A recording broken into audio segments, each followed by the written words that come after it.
Bonjour à tous et bienvenue sur les ondes de Corbeau News Centrafrique, votre CNC. Nous sommes ravis de vous retrouver pour notre chronique radio d'actualité, toujours aussi directe et sans phare. Aujourd'hui, nous allons nous pencher sur un scandale qui secoue l'UNOPS, cette agence des Nations Unies. Clarisse Betty, notre journaliste de terrain, nous apporte des informations absolument sidérantes. Une situation qui est ni plus ni moins qu'un véritable chaos. Bonjour Clarisse Betty. Bonjour Gisèle Moloma, bonjour à nos auditeurs et à nos lecteurs sur le site du CNC. Oui, Gisèle Moloma, la situation est loin d'être belle à l'UNOPS, c'est même le terme pagaille totale qui semble le plus juste.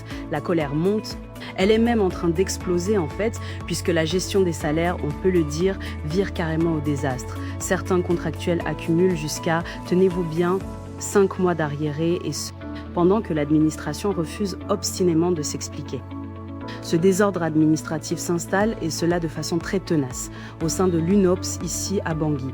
Et ce sont, comme trop souvent, les travailleurs centrafricains qui en payent l'addition la plus lourde. On attendait une régularisation pour tout le monde, mais non, le prestataire de la MINUSCA a préféré mettre en place un système de paiement partiel et qui plus est sélectif. Des agents ont reçu une partie de leurs revenus, oui, mais d'autres sont purement et simplement oubliés par la comptabilité. Cette façon de faire avec ces 2 poids, 2 mesures crée une fracture profonde dans les équipes, laissant des contractuels sans aucune ressource. Certains, je le répète, ont jusqu'à 5 mois de retard sur leur salaire, quand d'autres attendent depuis 2 ou 3 mois. 5 mois d'arriérés, Clarisse Betty, c'est absolument insupportable.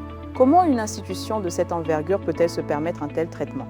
C'est une humiliation pour ces pères et mères de famille qui, je vous le rappelle, font vivre des dizaines de personnes avec ces salaires. C'est de l'argent de survie, pas de l'argent de poche.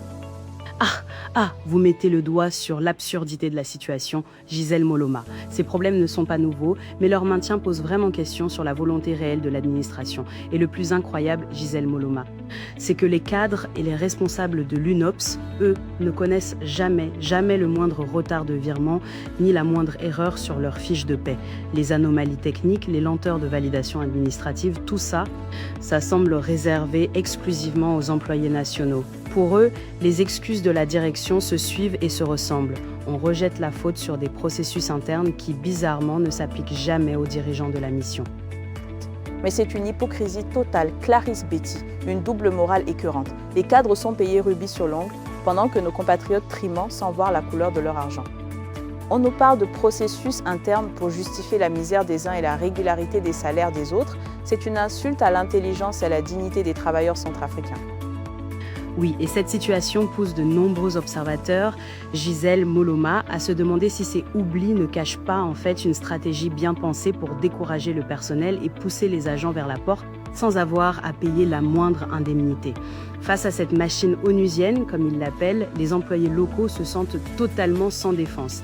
Et pourtant, pour une institution de la taille des Nations Unies, les sommes dues à ces pères et mères de familles centrafricains, ce sont des miettes budgétaires, une simple poussière financière qui ne devrait poser aucune difficulté de trésorerie. Une stratégie pour virer les gens sans débourser un centime, c'est ça l'humanisme des Nations Unies, Clarisse Betty, des miettes budgétaires pour eux, mais pour les familles centrafricaines, ce sont des mois de loyer, de nourriture, de scolarité. C'est ça le respect des droits humains et du travail? C'est une honte. Absolument, Gisèle Moloma. Et ce qui est encore plus lourd, c'est le silence de la direction de la MINUSCA face aux agissements de son prestataire principal. En gardant les yeux fermés sur cette gestion financière, si désordonnée et si discriminatoire, la mission des Nations Unies cautionne, ni plus ni moins, l'asphyxie économique de nos familles centrafricaines. Ce traitement inégal des salaires met clairement en lumière le fossé qui sépare les grands discours officiels sur les droits des travailleurs et la réalité que vivent chaque jour ceux qui font fonctionner la mission au quotidien, ici même à Bangui. Le silence de la MINUSCA est une complicité, Clarisse Betty, une complicité qui étrangle nos compatriotes. Les Nations Unies parlent de droits, de dignité, mais laissent faire la misère à quelques mètres de leur bureau. C'est inacceptable. Un grand merci Clarisse Betty pour cette analyse percutante. Merci à vous, Gisèle Moloma. C'était un article fort rédigé par notre excellent journaliste Eric Azoumi avec toute l'équipe de la rédaction de Corbeau News Centrafrique. Et pour toutes vos informations, vos témoignages, n'hésitez pas à nous contacter sur notre numéro tel ou WhatsApp, le +236 70 16 44 65. À très vite sur le CNC.